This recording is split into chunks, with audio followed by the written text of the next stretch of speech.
Number 1. Château des Comtes. The only secular building in Mouscron predating the 1800s is this 15th century moated castle home to the lords and counts of Mouscron for generations. This fine Renaissance building has 5 bays and 2 stories, with limestone quarried in Tournai for its window dressings and coins. From the same period, there's a little tower with a conical roof to the north, and a kitchen and well on the southeast side. Number 2. Centre Marcel Marlier.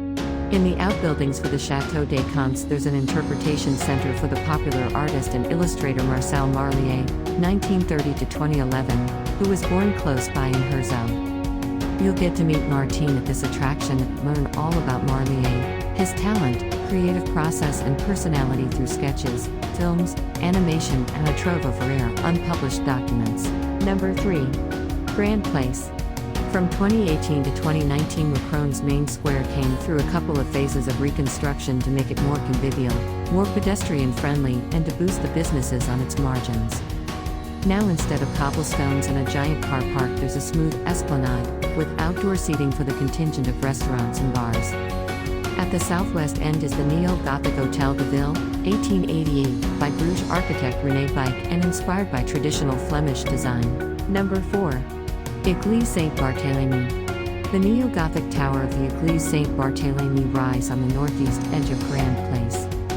On the right side of the entrance there's an inscription explaining the difficulties suffered by the church in 1794 during the French Revolution when its clergy refused to take the obligatory oath required by the civil constitution of the clergy and the building was ransacked. Number 5. Parc Communal de Mouscron. Mouscron's main green space in the southwest of the city is spacious, well-tended, and full of facilities. At the center is a pair of meandering ponds with specimen trees, shrubs, flower beds, and a bandstand on their banks.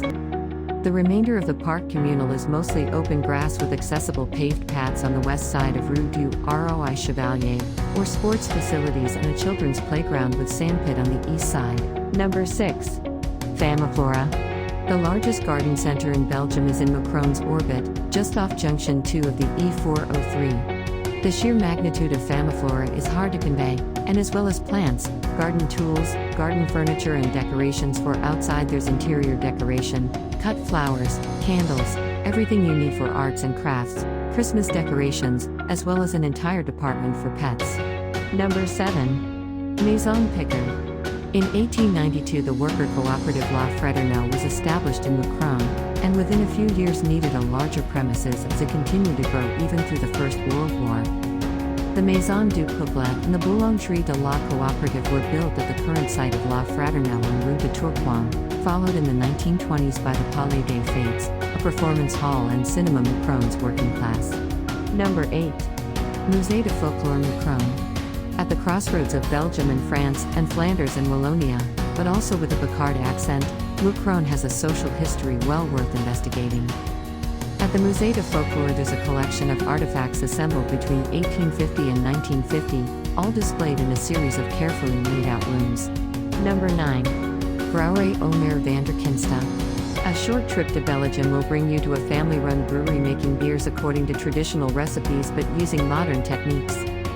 Omer van der Kinsta was set up in 1892 and is now in its 5th generation, producing around 42,000 hectoliters a year.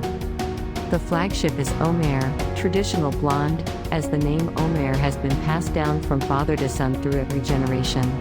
Number 10. Tourcoing. In little more than 10 minutes you can cross the border and be in the French city of Tourcoing, which has a few things to catch your eye around its pedestrian-friendly center.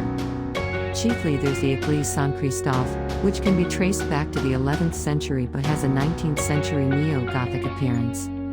Inside, check out the intricately carved confessionals from the 1730s and large organ, first installed in 1751. Hope you like this video. For more videos please subscribe to our channel.